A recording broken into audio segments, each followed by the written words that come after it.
The U.S. must expand mental health support for veterans. Good afternoon, and thank you all for being here. Earlier, I gave you the facts about the state of veteran mental health.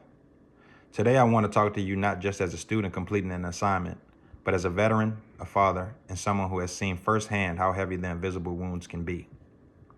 My position is simple and direct. The United States must expand mental health services and support systems for veterans, seriously, intentionally, and without delay. I'm not speaking from theory, I'm speaking from lived experience. When I left the military, nobody hands you a transition guide for your mind. You turn in your gear, clear CIF, sign papers, and suddenly you're supposed to be normal. You're supposed to be okay. But the truth is, a lot of us come home still carrying things that we never talk about. And the numbers back this up. The U.S. Department of Veterans Affairs reports that nearly 6 million veterans use mental health services every year, and still 17 veterans die by suicide every single day.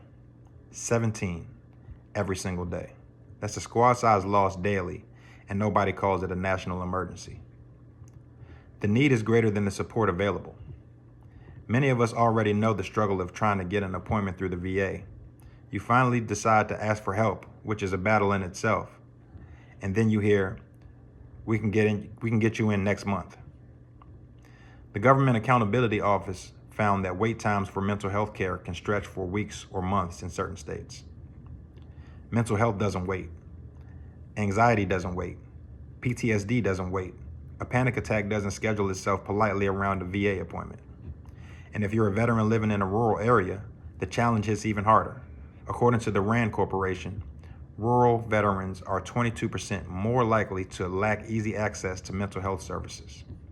You shouldn't have to choose between driving 2 hours for therapy or dealing with your trauma alone. The reality behind why veterans struggle. When we transition out of the military, we lose structure, routine, the team around us, and a sense of a mission. Nobody wants to admit it, but that shift is very hard. Add PTSD, depression, chronic pain, financial stress, or the feeling that you're supposed to just handle it, and the weight adds up.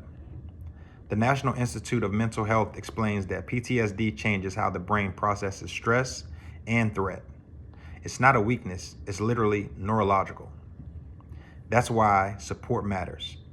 Not sympathy, not hashtags, not political statements, real support. Solutions do exist. We just need the will to make them happen. Let me be clear. Veterans don't need more speeches about gratitude. We need access. Expanding mental health support for veterans means more licensed mental health providers and VA systems. The current workforce just isn't enough, especially in high-density states. Permanent expanded telehealth options. Telehealth increased access by more than 80% during the pandemic. It works, it's effective, and it saves lives. Mandatory mental health check-ins post-separation. You don't stop serving and magically stop struggling. Stronger community partnerships. Some of the most effective support comes from nonprofits, veteran-led groups, and local therapists. Fund them.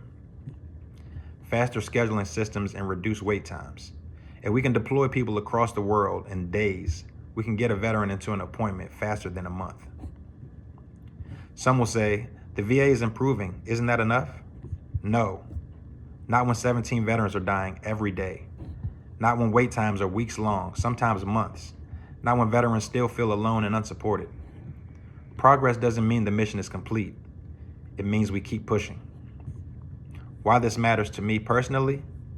I've seen strong, disciplined, and capable men and women break under pressure. Not because they were weak, but because they were carrying too much alone. I've seen people struggle silently because they didn't want to burden anyone or be seen differently. And I've had my own moments where I felt the weight. Moments where the transition hit harder than expected. Moments where I didn't realize how much I was holding in. That's why I speak on this, because this isn't a statistic. It's people who I've served with, it's people I've laughed with, people that I've lived with, people who should still be here. So here's my position again, clearly. The United States must expand mental health services for veterans through increased staffing, improved telehealth, faster scheduling, rural access expansion, and partnerships with community organizations. This isn't just a policy, this is responsibility. We asked veterans to be here for our country. Now the country needs to show up for us. Thank you.